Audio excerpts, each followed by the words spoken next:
ये Himachal Pradesh right service polity का part 10 है और इसके अंदर हम कॉन्स्टिट्यूएंट असेंबली से रिलेटेड जितने भी क्वेश्चन आए हैं वो सारी डिटेल से डिस्कस करेंगे और कौन से पोटेंशियल क्वेश्चन पूछे जा सकते हैं वो भी सारी चीजें हम डिटेल से डिस्कवर देखेंगे।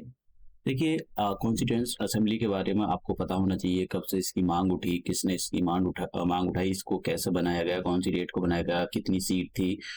क्योंकि यहाँ से आयोग ने क्वेश्चन पूछे तो इसके बारे में आपको अच्छे से पता होना चाहिए। पहली बार जो कॉन्स्टिट्यूएंट असेंबली की डिमांड थी 1934 में किसी पर्सन ने अगर उठाई थी तो वो थे एम एन रॉय। उसके बाद में अगर 1934 में किसी पार्टी ने कॉन्स्टिट्यूएंट असेंबली को बनाने की डिमांड उठाई थी तो वो थी स्वराज पार्टी। तो आपको ध्यान देना है कि पार्टी पूछा है या किसी पर्सन का नाम पूछा है, ठीक है, ये काफी इंपॉर्टेंट क्वेश्चन है। उसके बाद में इंडियन नेशनल कांग्रेस ने 1935 में ये बोला कि हम जो है कॉन्स्टिट्यूएंट असेंबली बनाएंगे और फिर 1938 के अंदर ये जो थे पंडित जवाहरलाल नेहरू, इन्होंने ये बोला on the behalf of the Indian national ये थी इंडियन नेशनल कांग्रेस की भाई हम जो है कॉन्स्टिट्यूएंट असेंबली बनाएंगे। और ये जो कॉन्स्टिट्यूएंट असेंबली होगी ये एडल्ट फ्रेंचाइजी पे बेस होगी। एडल्ट फ्रेंचाइजी का मतलब ये है कि यहाँ पर सभी लोगों को वोट डालने का अधिकार हो। जैसे आज की डेट में अभी प्राइम मिनिस्टर नरेंद्र मोदी जी सत्ता में आए तो क्या हुआ था, उसमें जिनकी एज 18 साल थी उन लोगों ने सभी ने पार्टिसिपेट किया जिनको वोट डालने का अधिकार है, ठीक है। तो इसको बोलते हैं एडल्ट फ्रेंचाइज। अब तो इन्होंने ये बोला, हालांकि जो कॉन्स्टिट्यूएंट असेंबली बनी थी वो एडल्ट फ्रेंचाइज पर बेस नहीं थी, उसके इनडायरेक्ट इलेक्शन हुए थे। तो ये पॉइंट याद रखने की जरूरत है। कुछ डेट इंपॉर्टेंट है। देखो, यहाँ पर ऐसा नहीं है कि पीसीएस या यूपीएससी का एग्जाम है कि आपको बहुत सारी चीजों पर रट्टा मारना पड़ेगा। अगस्त ऑफर के बारे में पूछा जा सकता है। अगस्त ऑफर 1940 में आया था। आपसे पूछा जा सकता है कि अगस्त ऑफर कब आया था, ये पूछा जा सकता है। दूसरा, या सीक्वेंस में पूछा जा सकता है कि जैसा कि कुछ डेट दे देगा आपको और उन डेट से वैसे तो ये मॉडर्न हिस्ट्री का पार्ट है, लेकिन फिर भी अब मैंने यहाँ पर इसको इंक्लूड कर लिया। मैं मॉडर्न हिस्ट्री में अक्सर इंक्लूड कर लूंगा इसको। तो अगस्त ऑफर जो था वो ये 1940 को आया था और इसमें ये बोला गया था, एक्चुअली चल क्या रहा था, वर्ल्ड वॉर सेकेंड चल रहा था और ब्रिटेन चाहता था कि इंडिया वर्ल्ड वॉर सेकेंड में ब्रिटेन को सपोर्ट करे। लेकिन इंडियन जो फ्रीडम फाइटर थे वो नहीं चाहते थे कि इंडिया किसी भी टाइप के वॉर में इन्वॉल्व हो। तो उसी को देखते हुए इन्होंने बोला कि ठीक है, इन्होंने ये रिकॉग्नाइज किया, ठीक है भाई, हाँ आप जो है अपना कॉन्स्टिट्यूशन बना लेना, ठीक है। तो इन्होंने यहाँ पर ये बोला था कि इन्होंने यहाँ पर इस अगस्त ऑफर के अंदर ये ऑफर दिया गवर्नमेंट को, ठीक है, आप जो है अपना कॉन्स्टिट्यूशन बना सकते हो। बात करते हैं 1942 में, ठीक है। फिर क्या हुआ, जब ये अगस्त ऑफर आया 1940 में तो 1942 में ये हुआ कि इन्होंने जो ब्रिटेन की सरकार थी, इन्होंने इंडिया में एक मिशन भेजा जिसको सर जो कैबिनेट क्रिप मिशन बोला जाता है, जिसको इसके जो अध्यक्ष थे वो थे सर स्टैफोर्ड क्रिप्स। हालांकि ये मिशन फेल हो गया। तो आपको ये पता होना चाहिए कि ये जो 1942 में मिशन आया था, सर स्टैफोर्ड क्रिप्स इस मिशन को लेकर आए थे इंडिया के अंदर कि भाई जो है हम कॉन्स्टिट्यूशन बनाए। हालांकि ये मुस्लिम लीग ने रिजेक्ट कर दिया। तो फिर उसके बाद में ये जो मिशन था सर स्टैफोर्ड क्रिप्स, ये फेल हो गया। उसके बाद में फिर 1946 में फिर से एक मिशन आया, कैबिनेट मिशन। ये मिशन सक्सेसफुल रहा और ये सर स्टैफोर्ड क्रिप्स भी इसके जो थे वो थे मतलब मेंबर थे इसके। तो आपको इसके बारे में पता होना चाहिए। कैबिनेट मिशन 1946 में आया था और इंडिया के अंदर, मतलब ये तो डेट बहुत ही कम इम्पोर्टेंट है कि 24 मार्च 1946 को इंडिया के अंदर ये मिशन आया था। और इसने जो अपनी एक जो मतलब रिपोर्ट थी, जो इस मिशन का प्लान था, इन्होंने 16 मई 1946 को उसको पब्लिश किया। इसके मेंबर कौन थे, इस पर क्वेश्चन पूछा गया है आयोग ने, ठीक है।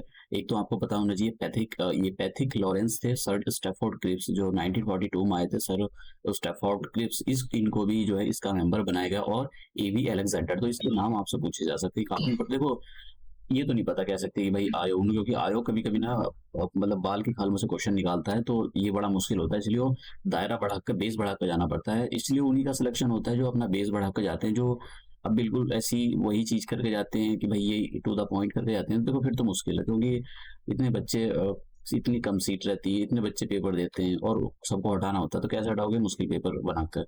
अब देखिए, हाँ ये क्वेश्चन पूछा गया, विच of the following was not a member of the mission. देखिए ये आयोग में क्वेश्चन पूछा था। देखिए पैथिक भी लॉरेंस थे, सर स्टैफोर्ड अलेक्जेंडर भी थे, ये मॉ टाइमर व्हीलर है, ये जो इसके मेंबर नहीं थे। तो इसका जो आंसर हो जाएगा ए हो जाएगा, ठीक है। ये इसके मेंबर नहीं थे। आप समझ गए तो किस किस टाइप के क्वेश्चन पूछे जा सकते हैं। अब बात करते हैं यहाँ पर एटली अनाउंसमेंट। तो देखिए एटली अनाउंसमेंट के बारे में क्वेश्चन पूछा गया है, वैसे तो मॉडर्न हिस्ट्री का, लेकिन मैंने थोड़ा सा यहाँ से रिलेटेड था तो इसलिए डाल दिया। देखिए ये जो एटली थे उस टाइम के यूके के प्राइम मिनिस्टर थे। तो इन्होंने 20 फरवरी 1947 को ये अनाउंसमेंट की कि ये काफ़ी इम्पोर्टेंट अनाउंसमेंट थी। इन्होंने ये अनाउंसमेंट की कि 30 जून 1948 तक ब्रिटेन भारत को छोड़ देगा और सारी पावर छोड़-छाड़ कर आ जाएगा। तो ये डेट का याद रखना। तो इसी डेट से जो है रिलेटेड क्वेश्चन उसने पूछा था। जैसे कि यहाँ पर मैं क्वेश्चन दिखा देता हूँ ये। The British Prime Minister made a statement in the British Parliament that the transfer of the power to the India would take place on the। तो इसका आंसर आपको मिल गया होगा। ठीक है, तो ये इसके बारे में पता होना चाहिए कि भाई कौन सी ये 30 जून 1948 काफ़ी इंपॉर्टेंट डेट है।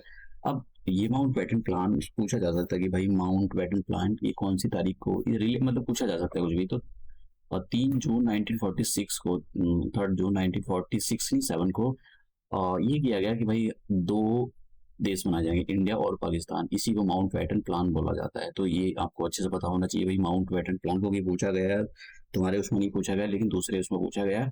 और दो सॉवरन कंट्री बनाई जाएंगी ये इसके अंदर। बस आपको थोड़ा थोड़ा पता होगा। देखो बेसिक सा जिसको पता है ना थोड़ा थोड़ा वो तो करके ले जाएगा, लेकिन ज़्यादा डेप्थ में जाने की भी ज़रूरत नहीं कि भाई आप बहुत ज़्यादा डेप्थ में चले जाओ, तो उसकी भी ज़रूरत नहीं है। तो ये मैंने आपको बता दिया, इसमें क्वेश्चन भी सॉल्व करा दिया किस किस टाइप के क्वेश्चन आयोग पूछ रहा है। देखिए अब यहाँ पर कॉन्स्टिट्यूंट असेंबली के बारे में बात करते हैं। देखो कॉन्स्टिट्यूंट असेंबली है क्या, जैसे हमारी पार्लियामेंट है तो पार्लियामेंट के अंदर क्या लोकसभा राज्यसभा है। तो देखा जाए तो स्ट्रेंथ 5 अब तो 550 होगी लोकसभा की और उसकी 250 स्ट्रेंथ है। तो दोनों को मिला दिया जाए तो मतलब हम बोलेंगे पार्लियामेंट बन गई।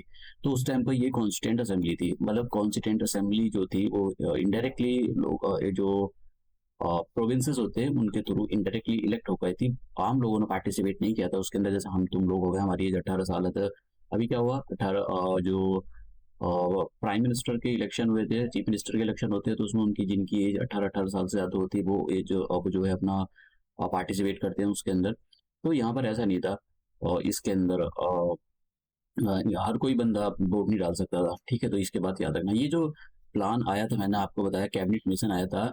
ये कैबिनेट मिशन 1946 में आया था।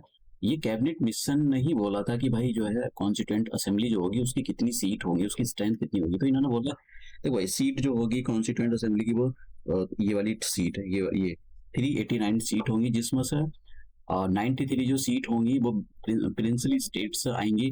ठीक है, और बची जो रिमेनिंग 296 सीट जो होगी वो ब्रिटिश इंडिया है, जो मतलब ब्रिटेन जिस एरिया पर कब्जा करके रखा हुआ उससे 296 सीट आएंगी। और इसमें से भी 296 सीट में से ये बोला गया कि 292 सीट तो आएंगी वहां से जो ब्रिटेन। इन्होंने अलग अलग बना रखे थे कि ऐसे प्रोविंसेस जहाँ पर गवर्नर अपॉइंट किए गए हों और ऐसे जहाँ पर चीफ कमिश्नर अपॉइंट किए गए हो। तो इन्होंने बोला चीफ कमिश्नर प्रोविंसेस से आएगी 4 सीट और बाकी से आएगी 290 सीट। ठीक है, तो ये बोला गया। देखिए अब यहाँ भी क्वेश्चन पूछ लिया आयोग ने। देखिए how many members were there in the constituent assembly of India 380 398। तो आंसर हो जाएगा बी। आप समझ रहे हो, ये सब आयोग के द्वारा क्वेश्चन पूछे गए। Election of the constituent assembly, तो जैसे मैंने कहा कॉन्स्टिट्यूएंट असेंबली के जो इलेक्शन थे वो इनडायरेक्ट हुए थे। ये याद रखना, पॉइंट काफी इंपॉर्टेंट है। काफी सारे पीसीएस में पूछा गया इनडायरेक्ट इलेक्शन हुए थे। तो आपसे भी पूछा जा सकता है इनडायरेक्ट इलेक्शन होते हैं। इवन यूपीएससी के एक जो स्टेटमेंट था यूपीएससी के एक स्टेटमेंट में भी इस टाइप का जो क्वेश्चन था वो दे रखा था।